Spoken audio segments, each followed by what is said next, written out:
Salam sejahtera, ada bersama saya Rizal Zulkafli dan ini Niaga Awani. Hari ini bukanlah penamat kepada Perintah Kawalan Pergerakan. Menurut Ketua Pengarah Kesihatan Datuk Dr. Nur Hisham Abdullah, persepsi PKP telah tamat apabila Perintah Kawalan Pergerakan bersyarat bermula pada hari ini adalah salah.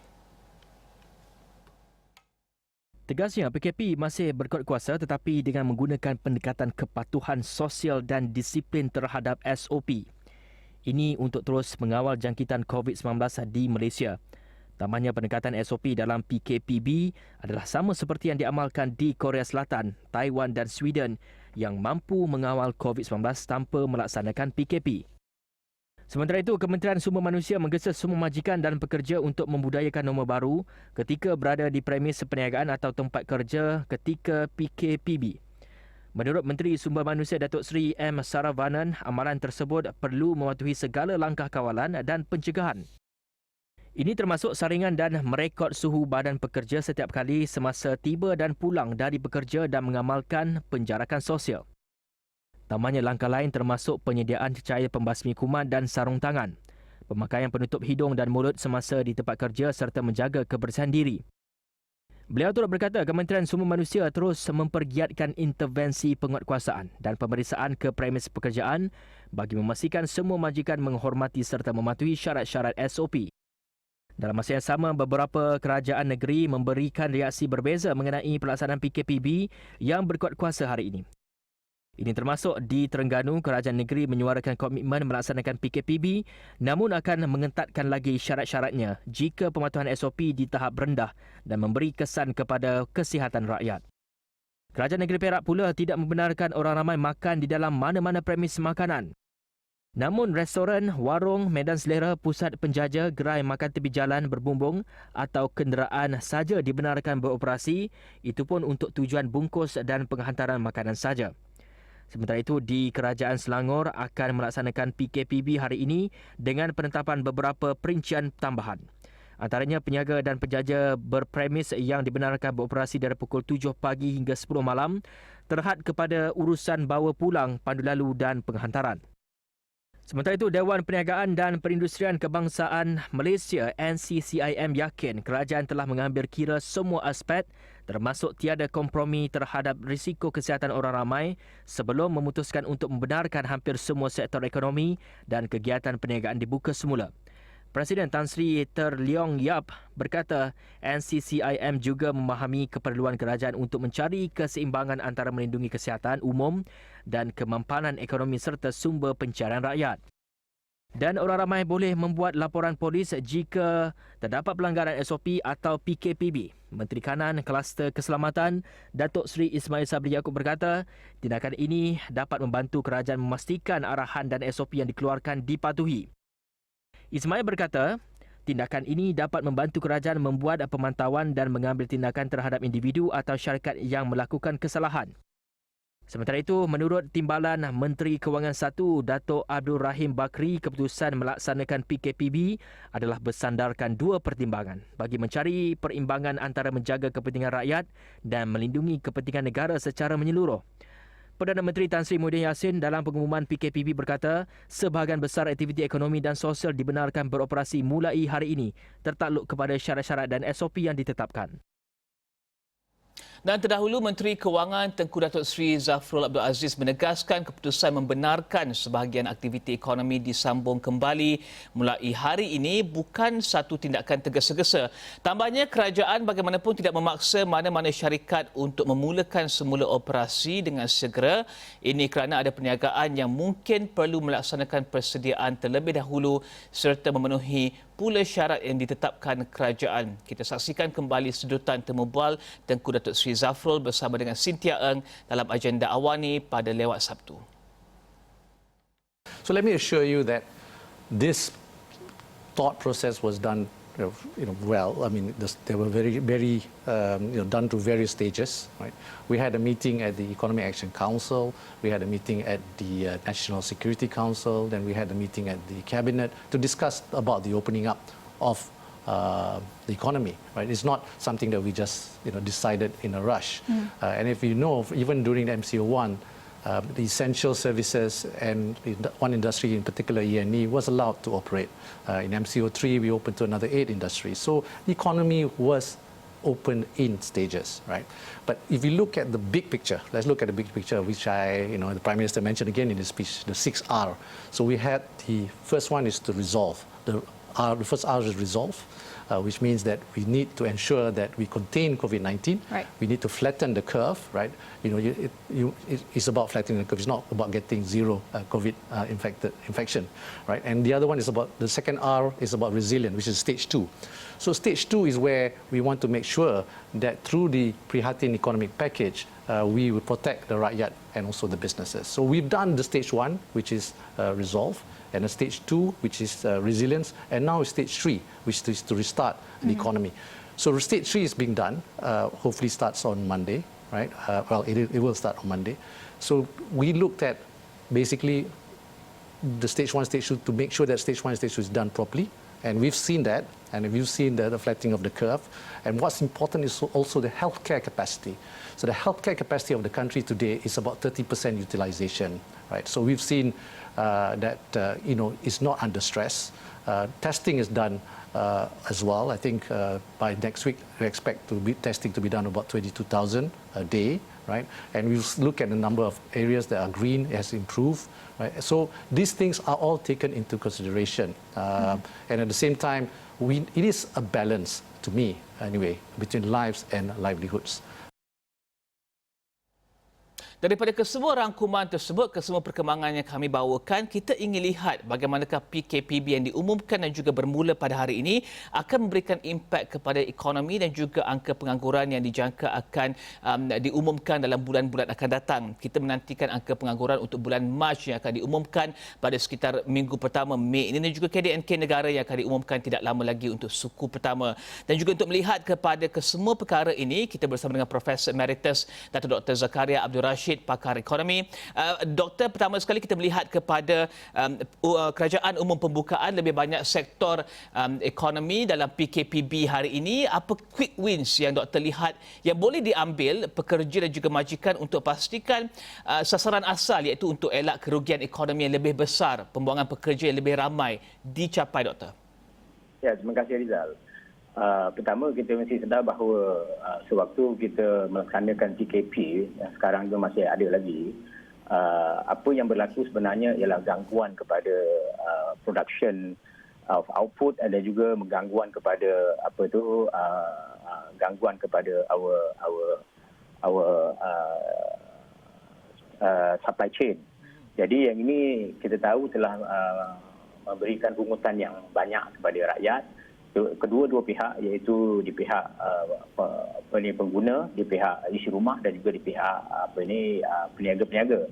Jadi tentu sekali bila kita melonggarkan, bukan membuka keseluruhannya seperti yang dikatakan oleh Yang Berhormat tadi, Menteri Kewangan. Jadi bermakna kalau kita buka balik kembali secara partial seperti ini dengan bersyarat tadi, dan itu sekali tujuannya ialah untuk melegakan dua masalah tadi, iaitu masalah supply chain dan juga masalah rakyat boleh menjana balik pendapatannya.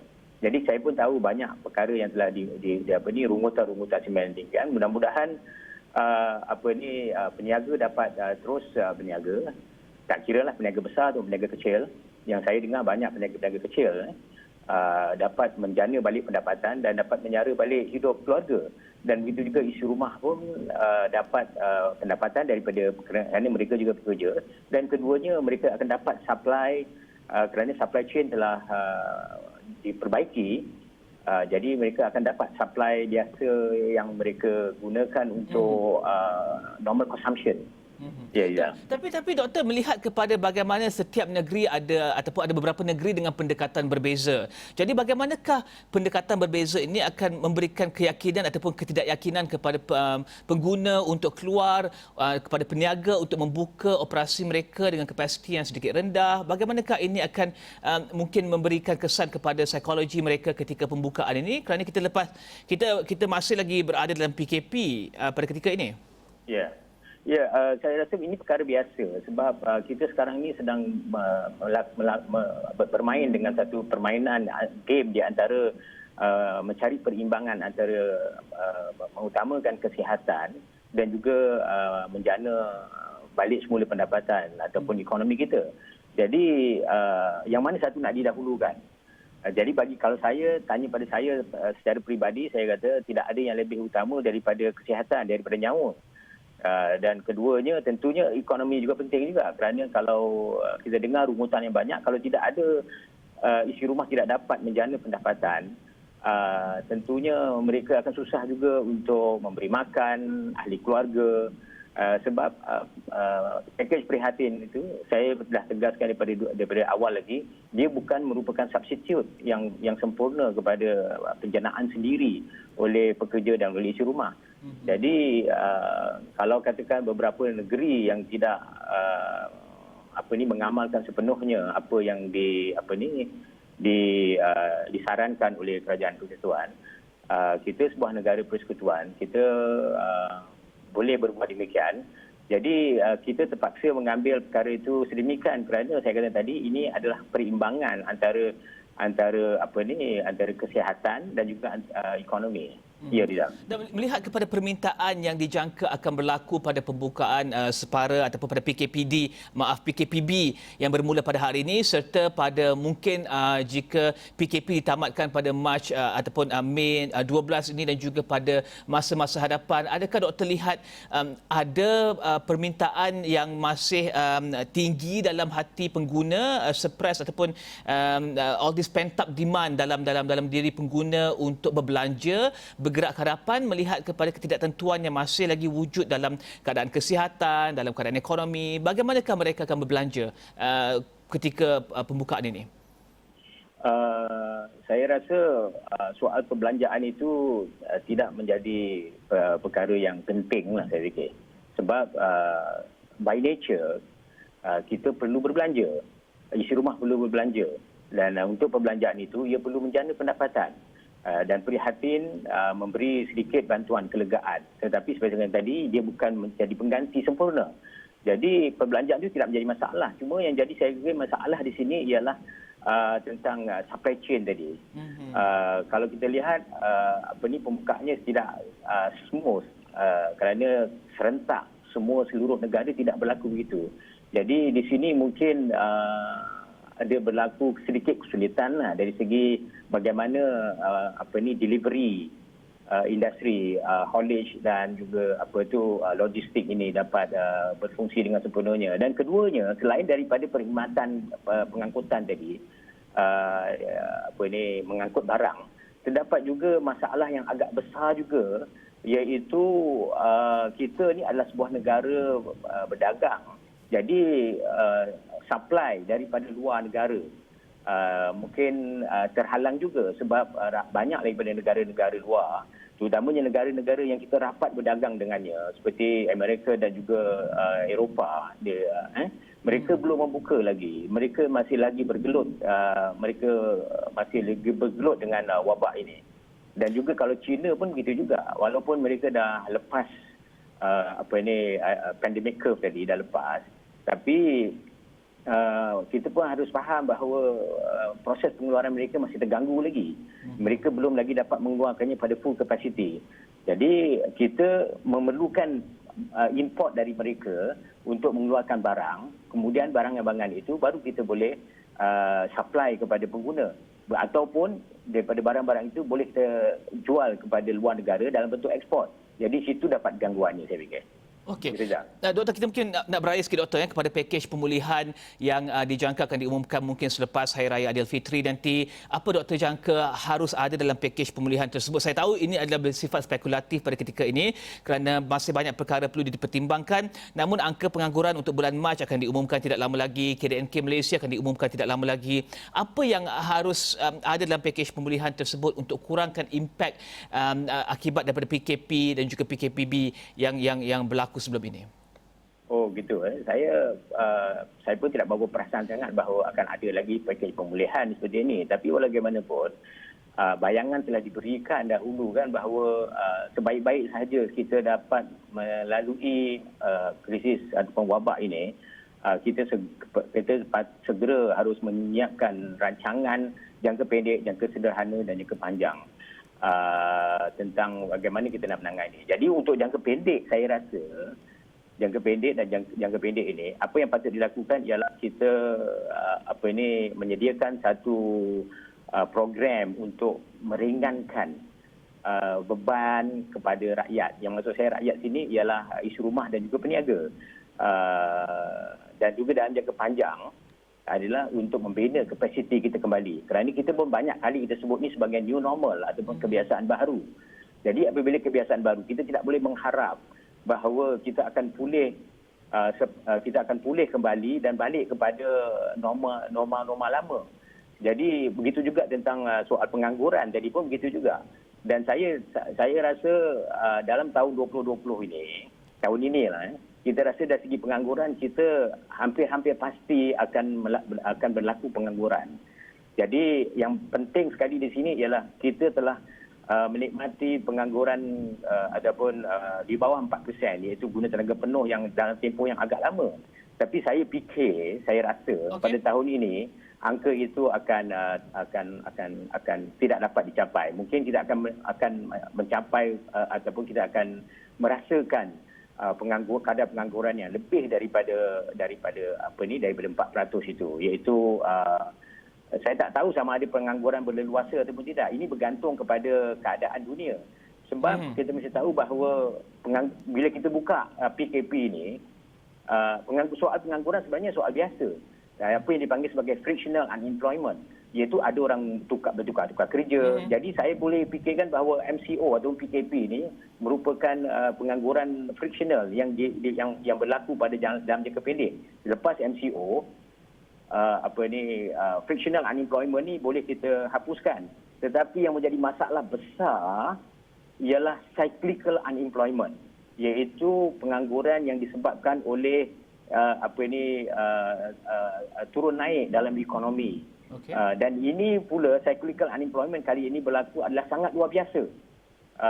Kerana ada yang menganggapkan bahawa recession yang akan berlaku ni adalah recession yang very deep. Ataupun mungkin juga kalau kita tengok dalam jangka panjang ni mungkin akan boleh disamakan dengan depression.